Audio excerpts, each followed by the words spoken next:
Hi, my name is Inez Serna. I'm speaking with Mario Serna. The date of this interview is December 5th, 2017. The location of this interview is at our house. How are you today? Good, good. How about yourself? I'm good. What did you do today? Today I had class. I was learning how to go into hazardous material. I'm a firefighter for the city of Chicago. Can you explain what that big word is? Which big word? The Hazardous material? Yes. It could be different things. It could be like radiation. So if there's radiation spillage, we go in and we stop the spill or we contain it. If there's other chemicals that are not good for the health for people or the environment, we go in and we sterilize it also and contain it. Do all firemen have to do that? No, not all firemen have to do that. Not all firemen have to do it. They ask the certain firefighters or they ask firefighters if they want to go ahead and take the class, and they decide if they want to take it or not. Oh, okay. So do they ask everyone, or were you like recommended? No, they ask everybody. They ask Oh. everybody. Actually, I already am certified as a Tech A, which is it was the beginning of our ever since 9/11 and other chemical things that have happened throughout the United States. They started doing where first responders are needed to go in and sterilize for the citizens or yeah, for the people that live in a town or in a city to go in and sterilize the situation. Yeah. Um, Speaking of 9/11, did you know anyone that was in New York during 9/11? No, I did not know, but I know a couple of my friends and a couple of my classmates went over to 9/11 after it had happened to help out. What do you mean help out? Yeah, they needed, since there were so many deaths and so many firefighters and police officers that died in 9/11, they needed people out there to do more a search and recovery.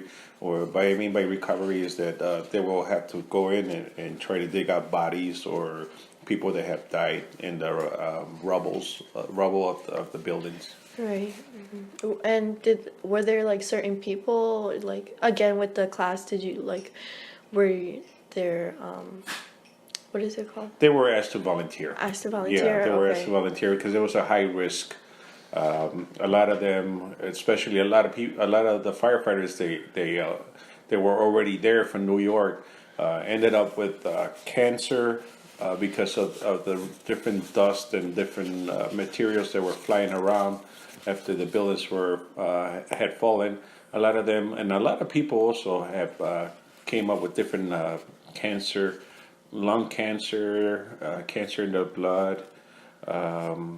And yeah, a lot of them really got really sick even afterwards. Did they ask you to volunteer? You know what? No, they did not ask me to volunteer, and I was thinking about going, but then at that time I was recently married, and we had a young child at home. Anais. Yes. Yep. Okay. Your first daughter, right? Yes. Um, um,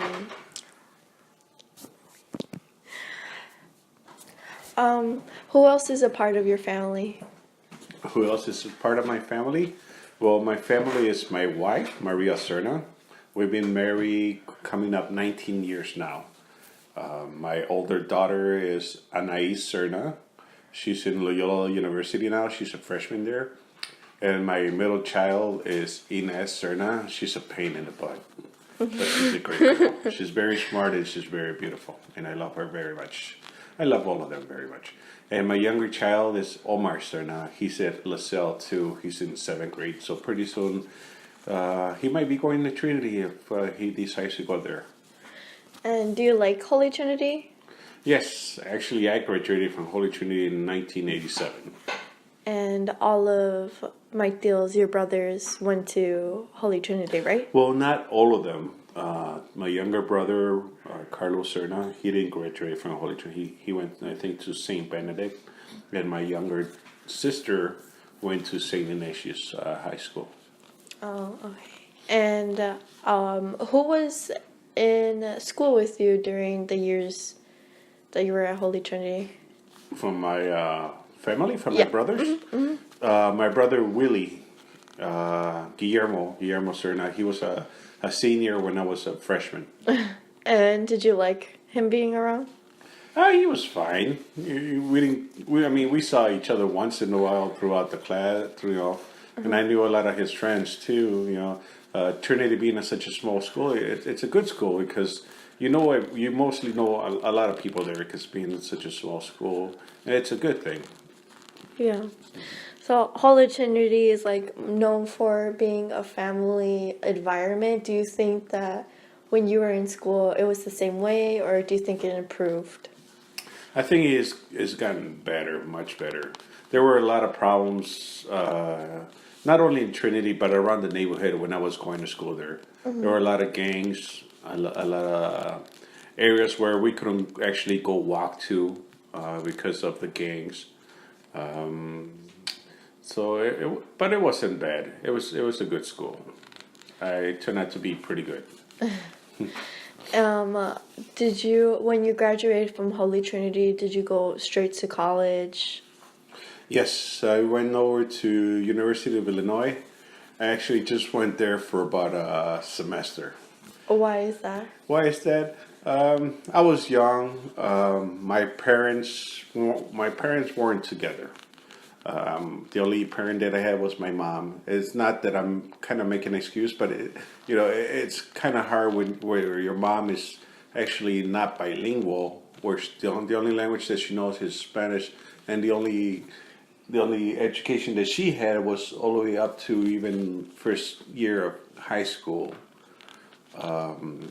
and it was in Mexico. So we really didn't understand how much education you could go through here in the United States. So it was hard for me. It was hard for me to understand where my goals were in the beginning because also I needed to help my mom with money wise. We were six kids in our family and one girl plus my mom, and we had to help her out to pay for bills, pay for rent, pay for food, and it was even though I was working, I was still trying to go to school. After I didn't finish U of I went to City College. When you were talking about your mom, can you tell me any more information about your parents or your great grandparents? My mom, she was the oldest from her family. Uh, there were two girls and four brothers in her family. Like I said, she was the oldest. Her sister was the second old, from right behind her, and two of her brothers got killed when they were young, in their early 20s. My grandparents, I had a pretty close relationship with my grandparents, especially with my grandma. I used to go to Mexico a lot, trying to figure out things a lot too when I used to go to Mexico. Trying to figure out my life, see where I'm going to go, what do I want to do. And actually, I think that she's a big part of my settling myself down and going back to school. Because she told me one day, she's like, "What are you doing here, son? If you're just wasting your time here with us, you should go and make your own life and have your family and just you know have have your own life." Because I think she saw that I was kind of lost, you know. So I really thought about what she told me. So I came back to the United States and started school again. First, I was thinking that I was going to go into a business management because when I was working here in Chicago, I used to work for Walgreens, and district manager told me that if I work hard and show that I really wanted to work hard there. Walking skill would make me a manager of a store downtown quickly, and I I was thinking about business management, and went through school in Harold, Washington, trying to do business management there. My One of my older brothers was in the fire department before I was, and one day he's asking me, if I wanted to join the fire department. I'm like, really, I don't know nothing about the fire department. So he's like, well, he kind of showed me his check, and they make pretty good money. Yeah, we're risking our lives and everything, but the money's not bad. Money's decent. So I'm like, oh, let me put my mind and heart hard to become a paramedic. That way I could go into the fire department, and that's how I started. First in the fire department, I started as a paramedic in the ambulance for the fire department. So I went into City College where there's classes for EMTs. I became an EMT, then an EMTP. EMTB is EMT basic, and then EMTP is paramedic. So that took close to about 2 years of studying. Then I put my name down in the city of Chicago to join the fire department. And I was called after a year.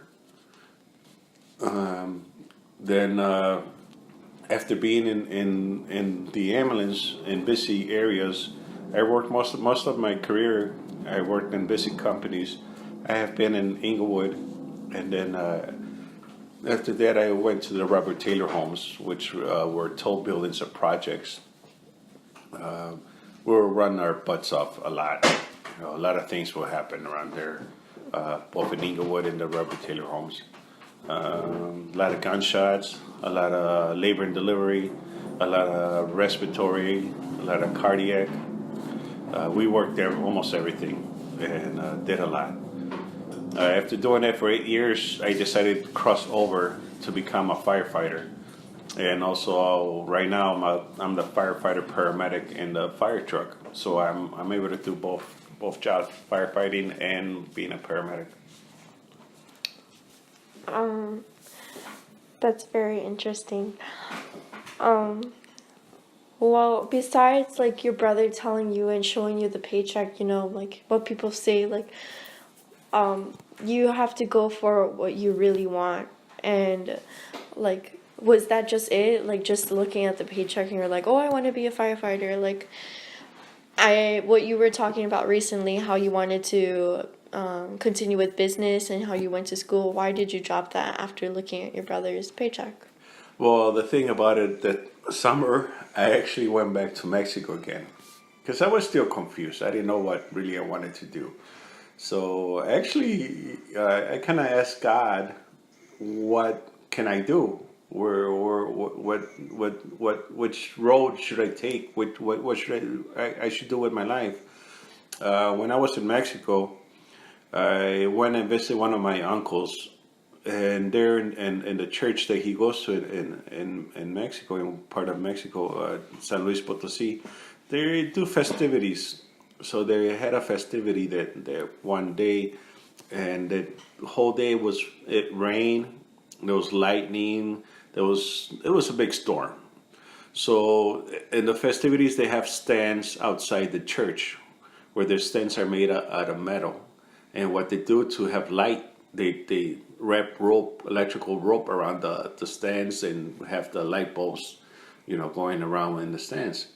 In one of the stands, the rope that was wrapped around with the light, there was maybe like an opening on the wiring. Mm-hmm. So the wiring was live electrical wiring going through the metal stand. So there was a young boy that went and touched the stand and got electrocuted.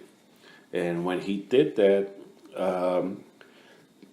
I guess he fell, and someone ran and grabbed the kid, and they ran and they brought him over to me. I don't even know why, So I saw the boy, he wasn't breathing. I checked for a pulse. I knew some of first aid. I knew a little bit of first aid because before that I was a junior lifeguard. So we did first aid when I was a junior lifeguard. So I felt for a pulse. He had no pulse. Then I started doing CPR on the little boy. I did a couple breaths. I did some compressions, deep breaths again, and then he started coughing. He came back. He came back. I put him on his side. His mom came over, picked him up, and took the little boy away. So I'm like, oh, I thought about it. I'm like, oh, thank God, not, the boy is alive. I really didn't think about it. That same summer when I was there in Mexico, I went with my cousins to Puerto Vallarta. We left San Luis Potosí. I went back to Guadalajara. That's where we're from. And then from Guadalajara, we went to Puerto Vallarta. Me and some cousins. So we were there at a pool site. We were sitting down talking, and I guess I didn't even notice, but there was a little boy that drowned in the pool there. So the mom jumped in, and but when I heard the splash, I turned around and I saw that she jumped in and grabbed the little boy from the bottom of the pool. And the same thing, she came over and she brought the little boy over to me. I don't even know why or how or what she knew or what she felt to bring it.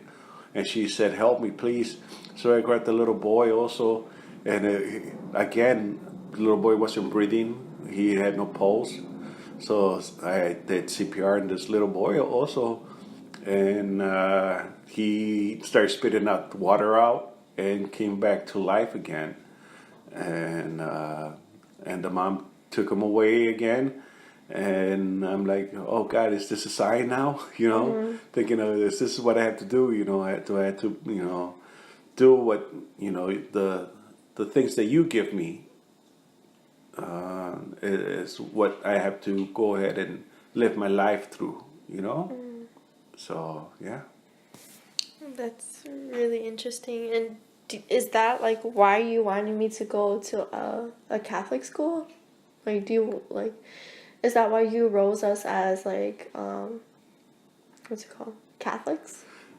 Yeah, yeah, at parts, I know, you remember when you were saying that you were having doubts. And I would tell you, well, he always shows little things. And there's little things that he's always going to show. And it's not bad to have doubt because we all do. Even God, even Christ had doubts. So it's not bad for us to have doubts. And yeah, and I'm happy that, that you do believe in God a lot. Yeah. Have you ever had doubts besides like with what you wanted to do in life? Yeah, I did. I did have doubts. I did. I always question, what do you want me to do? What would you want me to do here? What's the things that that you want me to? And I guess he did guide me in a certain way. Do you consider yourself as a very faithful person? No, I don't. I don't think. I mean, I do have faith, you know, uh, but to consider myself a very faithful person, I don't think I do. I don't think I do. I don't know why. You don't know why. No, no. Mm, I mean, I trust in him. I trust in our Lady Guadalupe.